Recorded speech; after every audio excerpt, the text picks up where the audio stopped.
الحمد لله وكفى وعباده الذين اصطفى أما بعد فأعوذ بالله من الشيطان الرجيم بسم الله الرحمن الرحيم قال عيسى ابن مريم اللهم ربنا أنزل علينا مائدة من السماء تكون لنا عيدا لأولنا وآخرنا وآية منك وارزقنا وأنت خير الرازقين اللهم صل على سيدنا محمد وعلى آل سيدنا محمد وبارک وسلم۔ ہمارے رب ہمارے اوپر بہت ہر حال میں انتہائی محبت کا معاملہ ہمارے ساتھ فرماتے ہیں، ہر حال میں۔ اس کے سے پہلے ہم نے اعتکاف کے بارے میں ذکر کیا تھا، انشاءاللہ ہم عید کس چیز کا نام ہے اور اس میں سنت کیا ہے، اس کا ہم ذکر کریں گے اس وجہ سے کہ اللہ پاک کا احسان ہے، کرم ہے۔ آج اس دن نیت کی ہے اعتکاف میں بیٹھنے کی، کل سے انشاءاللہ اعتکاف میں ہم جائیں گے اور پھر ہم تو بات نہیں کر سکتے۔ باہر کے پہلے قرآن پاک عظیم الشان، اس کا ثبوت اصل میں عید خوشی کا نام ہے۔ اللہ جل شانہ نے فرمایا،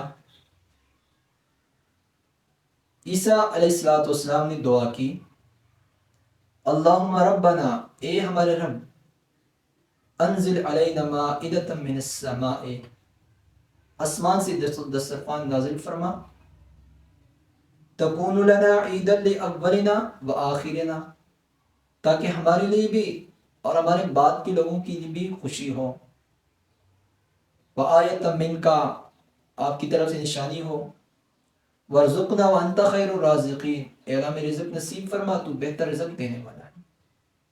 اب اس کے پاس نہیں جاتے ہیں یہ کیا ہوا،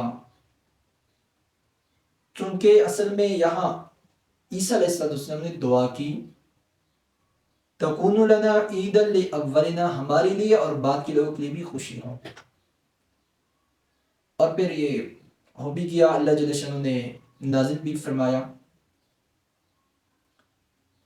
اس آیت کے ایک فائدہ یہ بھی ہے، ایک انسان جب رزق کے لیے یہ آیت پڑھے، اللہ جل شانہ اس کے رزق کا بندوبست بھی فرماتے ہیں۔ اور یہ الحمدللہ یہ آیت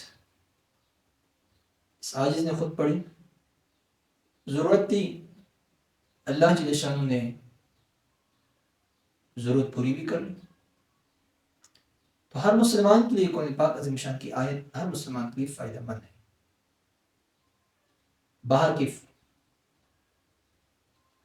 ہمارے لیے خوشی ہو، عید خوشی کا نام ہے۔ قرآن پاک عظیم شان کی تشریح، تفسیر سب سے اہم وہ ہیں جو حدیث کے ذریعے سے ہو۔ سب سے پہلے قرآن بالقرآن ہوتا ہے، اس کے بعد قرآن بالحدیث ہوتا ہے۔ امی جان سے روایت ہیں، حضرت عائشہ صدیقہ رضی اللہ عنہ فرماتی ہیں، داخل ابو بکر وعندی جاریتان من جواری الانصار، حضرت ابو بکر صدیق رضی اللہ عنہ میرے پاس آئی اور میرے پاس انصار کی لڑکیاں بیٹی تھی، تغنیان بما تفاولت الانصار یوم بعاث، وہ انصاری لڑکیاں ترنم کر رہی تھی، خوش آوازی سے ترنم کر رہی تھی، مجاہدین کی جہاد میں جو انہوں نے کارنامے کی تھی، کارنامے بیان کر رہے تھے ترنم میں، خوش الہانی میں۔ قالت لیستا بمغنیتین، امی جان نے فرمایا کہ یہ مغنیتین نہیں تھی، یعنی یہ دستور والی جس کا شعبہ ہے، پیشہ ہے، وہ اس جیسے ترنم والی، گانے والی اور لڑکیاں نہیں تھی. اس طرح ہمارے ہاں جو گانے والے ہوتے ہیں، ترنم جس کی ہوتی ہے، جس کے پیشہ ہوتے ہیں، یہ اس کا پیشہ بھی نہیں تھا لیکن اپنی طرف سے ترنم کر رہی تھی، مجاہدین کی صفات بیان کر رہی تھی. فقال ابو بکر اما ضمیر الشیطان فی بیت رسول اللہ صلی اللہ علیہ وآلہ وسلم. حضرت ابوبکر صدیق رضی اللہ عنہ نے فرمایا شیطان کے امیروں نے امام الانبیاء علیہ السلام کے گھر میں، شیطان سے یہ نبی صلی اللہ علیہ وسلم کا گھر مبارک شیطان سے مزین ہو چکا ہے، شیطان کے کارناموں سے، شیطان کے عمل سے، کیونکہ ترنم گانا یہ شیطان کا کام ہے.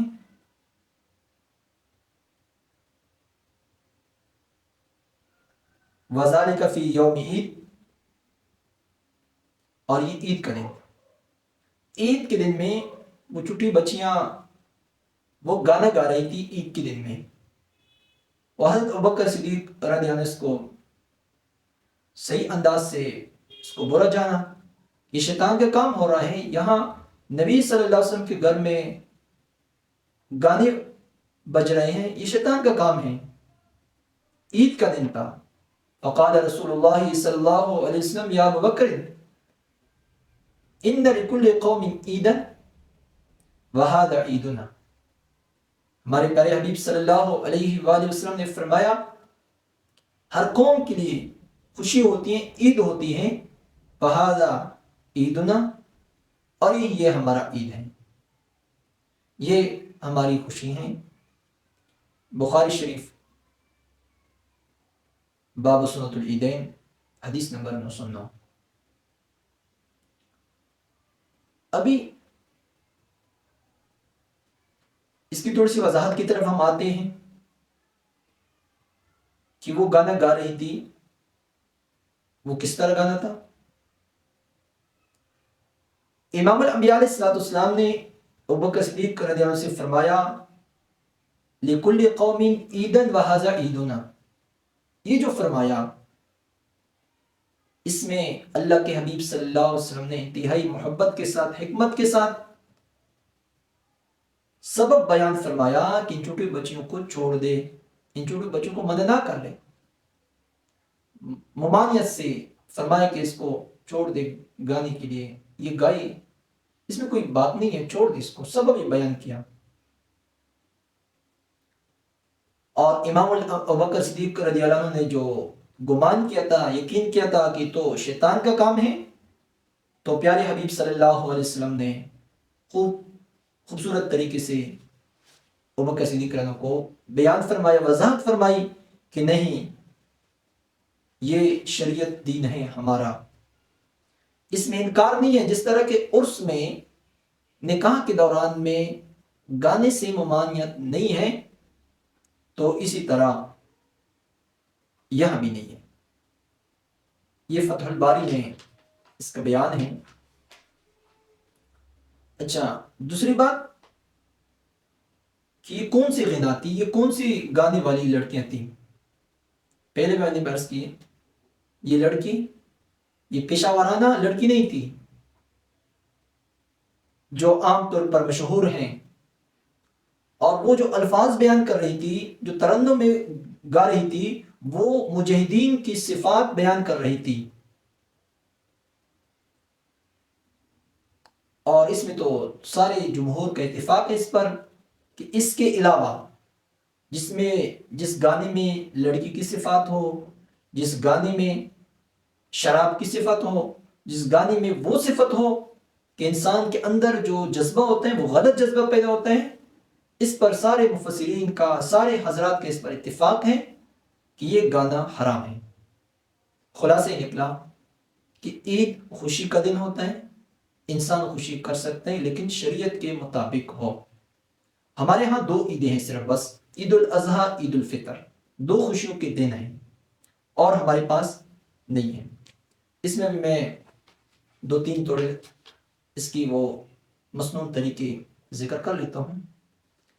ایک یہ ہے کہ عید کے دن ابن عباس رضی اللہ عنہ سے روایت ہیں ان النبی صلی اللہ علیہ وآلہ وسلم خرج یوم الفطر فصلی رکعتین ولم یصلی قبلها ولا بعدها.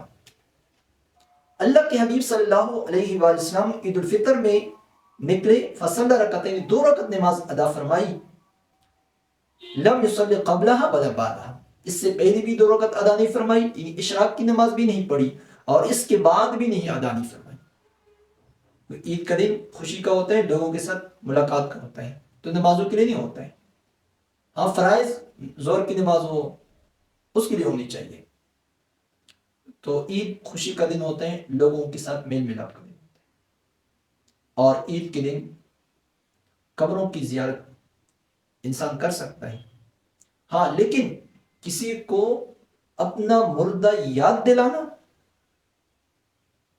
یہ ممنوع ہے کہ آپ کی تو فلاں علاقے میں آپ کی وہ مردہ ہوا تھا لہٰذا ہم اس کی دعا کریں. نہیں، ان کو خوشی دینا ہے.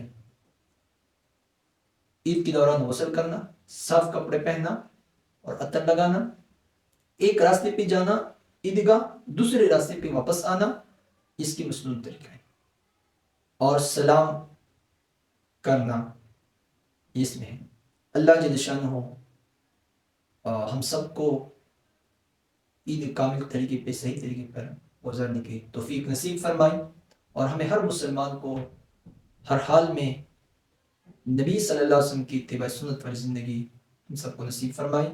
وآخر دعوانا الحمد للہ رب العالمین.